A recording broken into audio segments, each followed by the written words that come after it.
Bismillahirrahmanirrahim. Assalamualaikum warahmatullahi wabarakatuh. Kita ketemu kali ini pada materi mengenai geologi Kars Gunung Sewu. Sebelumnya perkenalkan terlebih dahulu, nama saya adalah Subhan Arif. Saat ini saya adalah dosen tetap di IST Akron Yogyakarta. Pada kesempatan kali ini saya diminta oleh SMIAG IST Akron Yogyakarta untuk menyampaikan materi atau berbagi sedikit materi mengenai geologi Kars Gunung Sewu. Jadi nanti kita akan bahas sedikit mengenai kondisi Kars Gunung Sewu yang ada di Jawa Tengah, Jawa Timur, dan daerah istimewa Yogyakarta. Secara umum kita akan bahas materi kali ini pada 3 tahapan. Yang pertama adalah kita akan mengenali terlebih dahulu Kars itu apa. Kemudian kita akan membahas sedikit mengenai kondisi Kars Gunung Sewu. Kemudian seperti apa upaya yang telah dilakukan untuk melakukan konservasi kawasan Kars Gunung Sewu, agar nanti kita bisa memiliki gambaran bagaimana cara untuk melakukan konservasi pada satu lokasi yang memiliki nilai edukasi, geologi, dan budaya yang ada pada daerah lain, agar dia bisa terkelola dengan baik, memiliki manfaat, dan bisa berkesinambungan. Yang pertama kita akan kenal dulu apa itu Kars. Jadi Kars ini sebenarnya berasal dari bahasa Slovenia, tapi jika didefinisikan, Kars ini bisa diartikan sebagai satu bentang alam dengan kondisi khusus yang tersusun oleh gua dan sungai-sungai bawah tanah yang terbentuk akibat proses pelarutan pada batuan yang mudah larut. Jadi garis bawahnya adalah proses pelarutan ini tadi yang mempengaruhi terbentuknya si bentang alam Kars ini tadi. Nah, sehingga untuk menjadi satu bentang alam Kars, maka dia harus memenuhi 3 syarat ini. Yang pertama, dia memiliki litologi yang mudah larut. Kemudian ada proses pelarutan yang bekerja pada daerah tersebut, dan nantinya akan membentuk satu bentang alam yang kita sebut sebagai bentang alam Kars. Mungkin sebagian dari kita sudah memiliki mindset bahwa Kars adalah sesuatu yang selalu identik dengan batu gamping. Tapi tidak semua batu gamping dapat kita kategorikan sebagai Kars jika dia belum memenuhi 3 syarat utama ini tadi. Yang pertama ada litologi yang mudah larut, kemudian ada proses pelarutan itu sendiri, kemudian dia membentuk satu bentang alam yang kita sebut nantinya bentang alam Kars. Litologi yang menjadi penyusun atau litologi yang memiliki potensi untuk menjadi penyusun bentang alam Kars itu sendiri, di antaranya yang paling umum adalah batu gamping. Kemudian dolomit juga dapat menjadi penyusun Kars tersebut, ataupun gipsum, karena ketiga batuan ini dia memiliki tingkat resistensi terhadap pelarutan yang rendah. Itu artinya batuan ini mudah larut. Dilarutkan oleh apa? Tentunya oleh air yang menyebabkan dia larut. Jika dia memiliki pori atau celah yang bisa menjadi jalur lewatnya air, baik air permukaan maupun air bawah permukaan yang berasal dari air hujan, dia dapat memiliki potensi untuk menjadi satu sistem Kars. Jadi nanti bentuknya akan menjadi satu bentukan exokars ataupun endokars. Exokars itu sendiri adalah bentukan yang terlihat di permukaan, bentukan Kars yang terlihat di permukaan. Mungkin kita sudah sering mendengar istilah-istilah tower Kars. Tower Kars ini kalau kalian suka menonton salah satu film animasi Kung Fu Panda, nah di tempat berlatihnya si Master Shifu itu adalah bentukan-bentukan tower Kars. Jadi dia berlatih di situ salah satunya. Atau bentukan-bentukan conical hill, jadi bukit-bukit kerucut sinusoid yang ada di Gunung Sewu yang akan kita bahas nanti. Nah, itu juga termasuk pada exokars. Dia berada pada permukaan. Sedangkan bentukan-bentukan endokars ini adalah yang berada di bawah permukaan. Ini contohnya adalah gua yang terbentuk pada bawah permukaan akibat adanya pelarutan. Kemudian ada stalaktit, ada stalagmit, dan pilar yang terbentuk akibat proses presipitasi. Jadi material karbonat yang tadi sudah terlarutkan oleh air kemudian terpresipitasi pada satu titik-titik tertentu membentuk stalaktit yang bergantung di atap gua, kemudian stalagmit yang berada di dasar gua. Nah, jika keduanya terhubung menjadi satu bentukan utuh, maka kita sebut dia sebagai pilar. Secara sederhana kita bisa melihat reaksi kimia bagaimana pelarutan itu terjadi pada batu gamping. Jadi saat contohnya adalah batu gamping yang terkena oleh air dan CO2, maka dia akan terdisolusi atau terlarutkan, sehingga bagian-bagian yang terlarutkan tadi menyisakan rongga-rongga yang nantinya akan menjadi bentukan-bentukan endokars itu tadi. Di sini kita bisa lihat dari skala mikro bahwa pori yang terdapat pada batuan silisiklastик sebagian besar adalah porositas yang bersifat antar butir. Jadi dia pori yang berada di antara butir satu dengan butir yang lainnya. Sedangkan pada batu gamping, di mana batu gamping ini adalah batuan yang berpotensi untuk menyusun bentang alam kars karena dia mudah larut, kita bisa lihat ini adalah bentukan satu large benthic foram atau foraminifera besar bentonik yang terlarutkan oleh fluida yang melewati batuan tersebut. Jadi yang warna biru ini adalah pori yang di stain menggunakan blue dye supaya kita bisa melihat berapa besar porinya, seberapa banyak persebarannya. Nah, di sini juga sama, yang warna biru ini adalah rongga yang diberi blue dye sehingga dia berwarna biru. Nah, kita bisa lihat bahwa porositas atau pori yang terbentuk pada batu gamping justru dia didominasi oleh akibat disolusi atau pelarutan itu tadi. Ini pada skala mikro.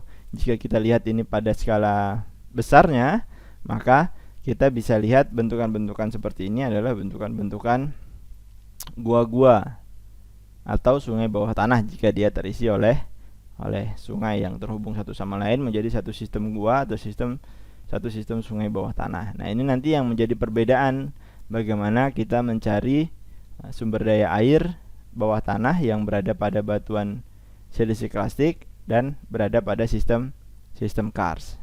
Maka tingkat ketidakpastiannya akan tinggi karena tergantung ke arah mana si pelarutan itu tadi bekerja lebih intensif. Maka ke arah situlah sumber daya air itu akan lebih banyak tersimpan pada gua dan satu sistem sungai bawah tanah. Nah, ini contoh pelarutan pada skala mikro.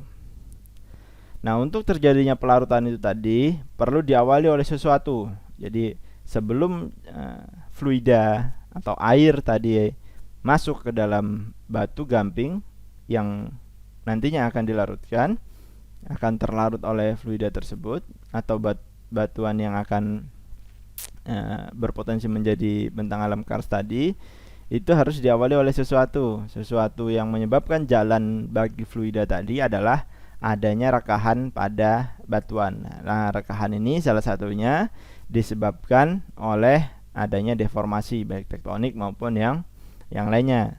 Pada intinya batuan tersebut harus terrekahkan dulu. Jadi harus terpecahkan atau terrekahkan sehingga si fluida tadi baik yang dari permukaan maupun yang bawah permukaan dapat masuk ke celah tersebut dan terjadilah reaksi antara batu gamping tersebut dengan air, di mana air nanti yang bertugas untuk melarutkan si batuan yang akan menjadi bentang alam kars tadi, baik batu gamping maupun dolomit maupun gipsum.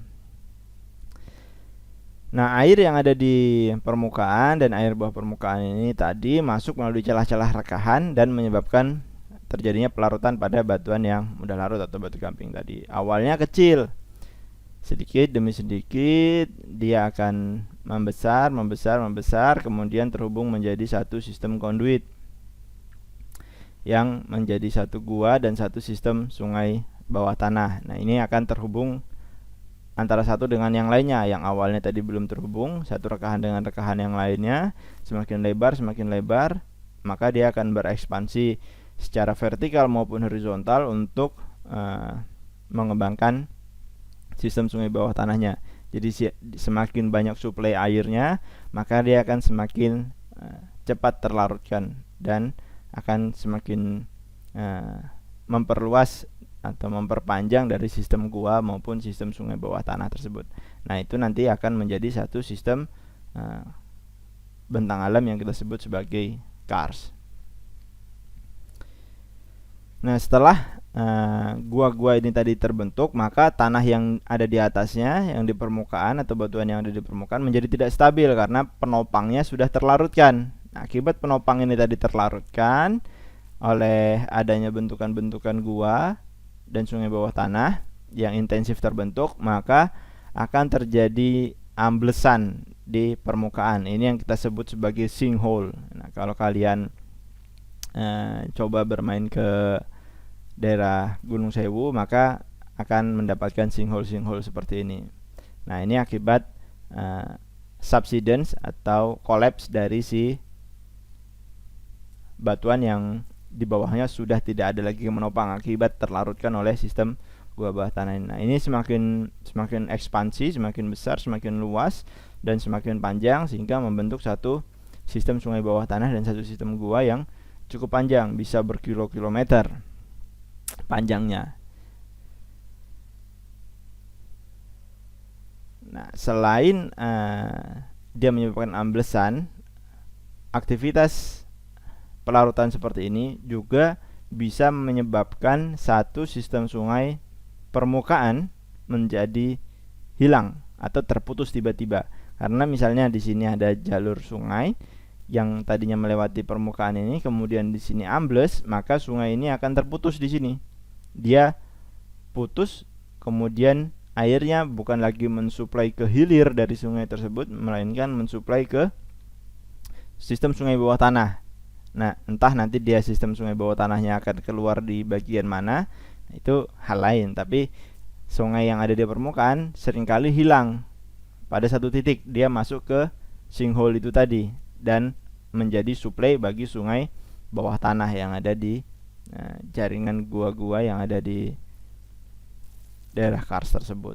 Nah, ini adalah proses bagaimana berkembangnya satu kawasan menjadi kawasan karst. Jadi satu bentang alam menjadi satu bentang alam karst, di mana bagian endokarst terbentuk terlebih dahulu tadi si gua dan sungai bawah tanah, stalaktit, stalagmit terbentuk. Kemudian akibat terbentuknya gua yang besar, maka dia menyebabkan kolaps, akan menjadi gua-gua vertikal atau akan menjadi sinkhole. Ini terlihat di permukaan yang kita sebut sebagai exokarst, dan ini berlanjut terus, maka dia akan menjadi satu bentukan tower karst, dan itu adalah ciri khas dari daerah yang pelarutannya cukup intensif terjadi. Atau kadang juga si sinkhole tadi bisa tertutup oleh tanah atau debris akibat dari erosi dan pelapukan yang ada di permukaan, sehingga sinkhole tadi tertutup. Namun tertutupnya ini oleh material yang berbeda, yaitu tanah hasil lapukan ini tadi. Dan ini juga masih berpotensi untuk tetap ambles lagi atau tetap mengalami kolaps lagi jika gua yang ada di bawah atau sistem sungai bawah tanah ini terus berkembang, sehingga penopang yang tadinya di sini ada bisa hilang dan dia bisa ambles lagi menjadi satu sistem gua vertikal yang lebih dalam. Nah, ini adalah contoh bagaimana kawasan karst itu berkembang. Jadi saat di atasnya sudah banyak pelapukan, maka akan stabil, dia akan ditumbuhi oleh tanaman-tanaman yang bisa hidup di atasnya. Ini adalah salah satu penjelasan singkat mengenai bagaimana satu bentang alam karst itu tadi terbentuk, baik yang exokarst maupun yang endokarst. Jadi dia akan diawali oleh adanya rekahan akibat struktur geologi.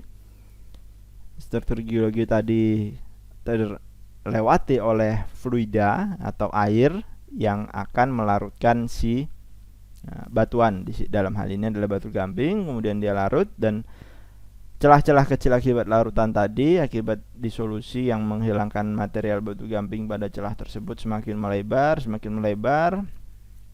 dan terhubung satu sama lainnya menjadi satu sistem yang kita sebut sebagai gua. Dan apabila gua tersebut mendapatkan suplai air yang cukup bagus, cukup baik, maka dia akan menjadi satu sistem sungai bawah tanah.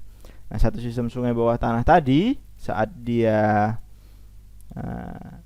berekspansi cukup besar sehingga dia menghilangkan penopang dari batuan yang ada di atasnya, maka batuan yang ada di atasnya memiliki potensi untuk terjadinya kolaps. Nah, kolaps ini menyebabkan bentukan-bentukan sinkhole atau gua-gua vertikal yang menjadi salah satu bentuk exokars yang bisa kita amati pada daerah kars. Nah, jadi kira-kira seperti itu penjelasan singkat bagaimana kars ini terbentuk. Jadi kira-kira seperti ini nih. Ada gua, ada sungai bawah tanah, ada sinkhole, ada dolin, dan ada yang lainnya pada sistem exokars.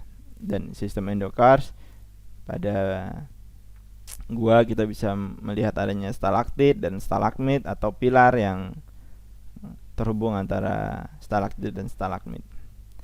Nah, ini adalah bentukan-bentukan sinkhole yang bisa menyebabkan sungai-sungai permukaan hilang tiba-tiba, dan dia akan muncul pada satu bagian lagi yang di sini ditandai sebagai giant spring. Jadi sungai yang dari permukaan sini masuk ke bawah tanah. Nah, ini memprediksinya juga cukup sulit kemana arah dari si sungai tadi kalau kita tidak langsung memetakan dari sungai bawah tanah tersebut, karena dia memiliki tingkat ketidakpastian yang tinggi kemana arah dari si sungai bawah tanah tadi. Dan jika dia memotong satu tebing, maka dia bisa keluar menjadi satu mata air, dan mata air ini bisa bergabung lagi pada satu sistem sungai besar, atau langsung dia menuju ke arah hilir, yaitu laut. Nah, ini bagaimana bentang alam kars tadi terbentuk. Salah satunya adalah pada Gunung Sewu yang ada di DIY, Jawa Tengah, dan Jawa Timur. Nah, kemudian kita akan sedikit membahas mengenai kondisi kars Gunung Sewu. Jadi kars Gunung Sewu ini adalah lokasi kawasan yang kita sebut sebagai geopark. Ini terbentang dari arah timur ke arah barat atau sebaliknya, mulai dari pantai Parangtritis di daerah istimewa Yogyakarta, kemudian menuju ke daerah Wonogiri di Jawa Tengah, sampai ke Teluk Pacitan di Jawa Timur. Nah, ini adalah kawasan geopark Gunung Sewu. Jadi cukup luas. Ini cukup luas sehingga dia mencakup 3 provinsi sekaligus. Provinsi DIY, Provinsi Jawa Tengah, dan Provinsi Jawa Timur. Ini tersusun oleh batuan yang kita sebut sebagai batu gamping dan membentuk bentang alam kars. Ini di utaranya ada Waduk Gajah Mungkur yang ada pada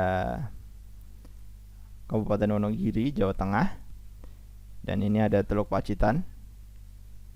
Kalau tidak salah ini namanya Pantai Telengria. Jadi mulai dari Pantai Telengria ini sampai Pantai Parangtritis ini adalah kawasan geopark Gunung Sewu. Jadi Gunung Sewu ini bukan hanya ada di DIY atau Jawa Tengah, tapi sampai ke Jawa Timur di Teluk Pacitan ini. Ini adalah satu fenomena kawasan kars di daerah tropis, seperti halnya yang ada di Filipina.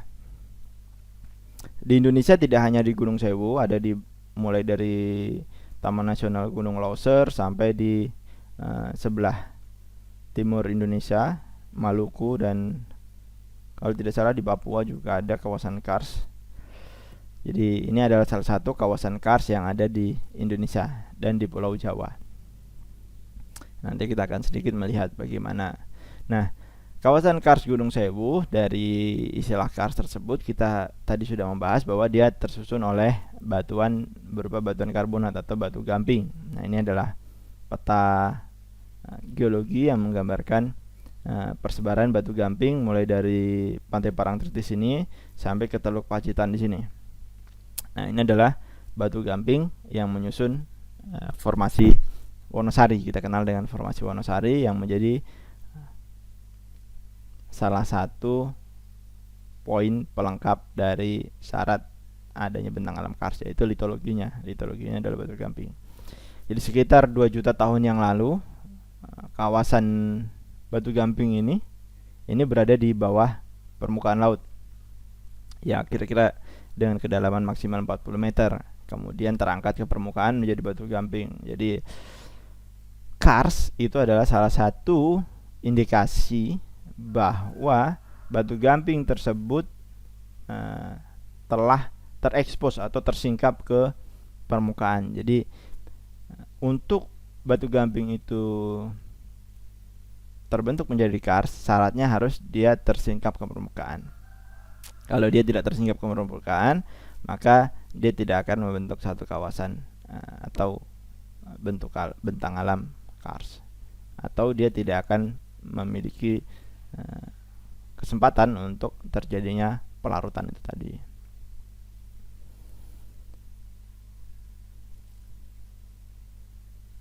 Nah, pada Geopark Gunung Sewu kita bisa melihat bentukan-bentukan exokars seperti ini. Jadi ini adalah perbukitan kerucut yang diperkirakan kerucut ini jumlahnya sekitar 40.000. Jadi bukan 1.000, tapi mencapai 40.000. Ini yang terbentang mulai dari Parangtritis mulai dari pantai Parangtritis sampai ke pantai Telengria yang ada di Pacitan itu tadi. Jadi ini bentukan exokars yang bisa kita lihat langsung di permukaan. Jadi perbukitan kerucut ini tadi akibat apa? Akibat awalnya adanya rekahan-rekahan yang ada di sini. Adanya rekahan.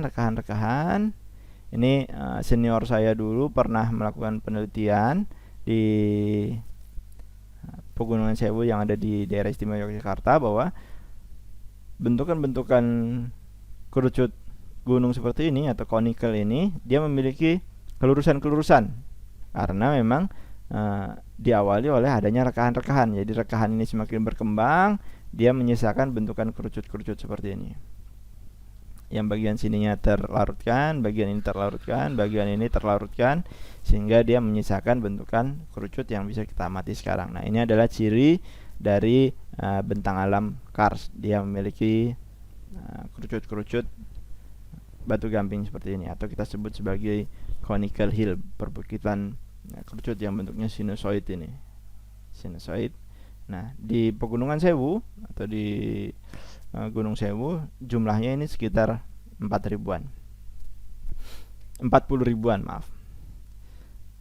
Ini saya dapatkan datanya dari Badan Geologi Indonesia. Nah, selain perbukitan kerucut tadi, yang bisa kita lihat dari permukaan adalah adanya sinkhole, atau disebut dalam bahasa lokal adalah luweng, yang berarti adalah gua-gua vertikal. Jadi ini bisa dalam sekali, bisa mencapai 20-an meter lebih ke dalam, dan ini cukup luas.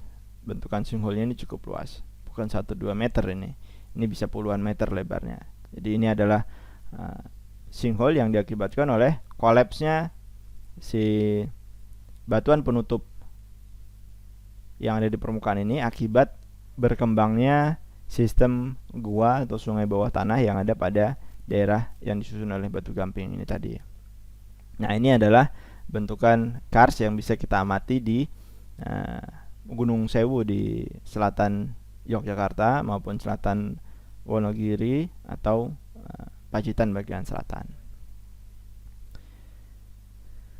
Selain itu, kita bisa melihat gua-gua vertikal tadi akan terisi oleh sistem sungai bawah tanah yang cukup besar. Ini salah satu potensi yang bisa dimanfaatkan. Ini lampu-lampu dari para penyusur gua. Jadi mereka memetakan gua-gua yang ada di Pegunungan Selatan itu tadi atau Gunung Sewu itu tadi untuk dijadikan data konservasi yang perlu dikembangkan.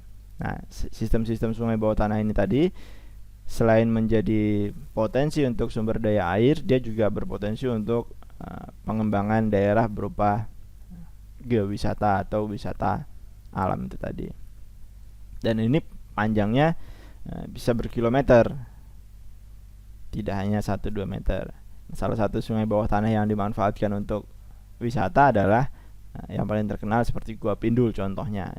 Kita bisa susur gua dengan arus yang cukup tenang dan kontur gua yang cukup landai, sehingga untuk keselamatan penyusur yang amatir itu mudah dilakukan, sehingga dia cukup populer untuk wisata alamnya. Kemudian bentukan lainnya adalah bentukan endokars yang ada di Gunung Sewu seperti stalaktit dan stalagmit ini tadi. Ini stalaktit seperti ini ada satu daerah yang memang dia dijadikan sebagai objek atraksinya, yaitu pada Gua Gong. Jadi stalaktit ini saat dipukul dia menyerupai suara gong, sehingga disebutlah itu sebagai Gua Gong. Jadi oleh masyarakat sekitar juga dinamakan bermacam-macam sesuai dengan kearifan lokal dan imajinasi mereka mengenai bentuk-bentuk dari si stalaktit dan stalagmit maupun pilar yang ada di situ. Tapi asal muasal nama Gua Gong adalah karena stalaktit dan stalagmit itu jika dipukul dia akan mengeluarkan suara yang menyerupai gong karena resonansi yang ada di gua tersebut. Nah, ini adalah bentukan presipitasi akibat pelarutan tadi. Jadi, nah ini adalah salah satu bentukan gua yang ada di Pegunungan Selatan.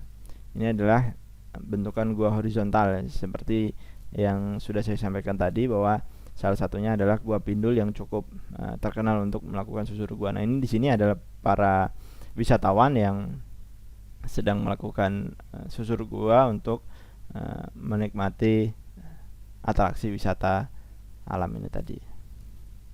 Nah, ini adalah gambaran kawasan kars yang ada di Gunung Sewu. Jadi termasuk cukup lengkap sekali, hanya saja tower-tower karsnya kita belum bisa melihat secara banyak di Gunung Sewu ini tadi. Nah, kemudian upaya konservasi yang dilakukan untuk menjaga kelestarian dan kebermanfaatan kars Gunung Sewu ini tadi itu diawali sekitar tahun 2004 oleh Presiden SBY. Jadi beliau menetapkan bahwa Gunung Sewu itu sebagai kawasan geopark. Jadi akibat tingginya nilai kawasan Gunung Sewu ini menyebabkan kawasan ini ditetapkan menjadi kawasan ekokars dengan kemasan geopark. Jadi atraksi-atraksi atau keunikan-keunikan dari kawasan geopark ini juga bisa kita lihat pada sarana edukasi yang ada pada daerah Istimewa Yogyakarta dan daerah Gunung Sewu pada umumnya, yaitu berupa museum kars yang ada di daerah Gunung Sewu. Nah, Geopark Gunung Sewu ini menjadi instrumen pembangunan yang berkelanjutan yang dikembangkan berdasarkan 3 pilar utama. Untuk konservasi, jadi untuk menjaga kelestariannya dan kebermanfaatannya. Kemudian untuk sarana edukasi ini tidak hanya geologi tapi biologi dan budaya. Bagaimana manusia purba dulu menempati daerah itu, manusia di zaman megalitikum dan neolitikum hidup di daerah tersebut, dibuktikan dengan adanya arca-arca yang mereka buat dan alat-alat yang mereka buat. Itu teman kita dari arkeologi yang lebih banyak membahas tentang itu. Ataupun dari sisi biologi, dari satwa-satwa endemik dan tanaman-tanaman endemik yang ada di daerah Gunung Sewu tersebut. Kemudian selain itu adalah kebermanfaatannya untuk penumbuhan nilai ekonomi dan sosial masyarakat sekitar dengan adanya atraksi-atraksi wisata seperti yang kita lihat sebelumnya yang memanfaatkan baik itu dari bentukan exocars maupun endocarsnya yang dimanfaatkan oleh masyarakat sekitar untuk menjadi satu penambah nilai ekonomi dan tentunya sosial dari masyarakat sekitar tersebut. Nah, Geopark Gunung Sewu itu dikembangkan untuk menemukan kembali, jadi menemukan kembali hubungan harmonis antara komponen geologi, biologi, dan budaya seperti yang sudah kita bahas tadi. Jadi dari aspek batuannya, bentang alamnya, kemudian dari satwa endemik, tanaman endemik, dan bagaimana kebudayaan berkembang mulai dari megalitikum, neolitikum sampai sekarang menjadi manusia modern ini di daerah Gunung Sewu tersebut. Nah, hal ini yang mendasari bahwa kawasan Gunung Sewu itu sudah layak untuk masuk ke dalam kawasan UNESCO Global Geopark. Jadi pada tahun 2015 di kota Tonton di Jepang itu kawasan Gunung Sewu ditetapkan sebagai kawasan EcoCars Geopark oleh UNESCO, sehingga ini menjadi penguat lagi bahwa kawasan ini wajib untuk dilestarikan dan dilakukan konservasi untuk pengembangan berkelanjutan ke depannya, baik itu secara pendidikan, ekonomi, dan budaya di daerah tersebut.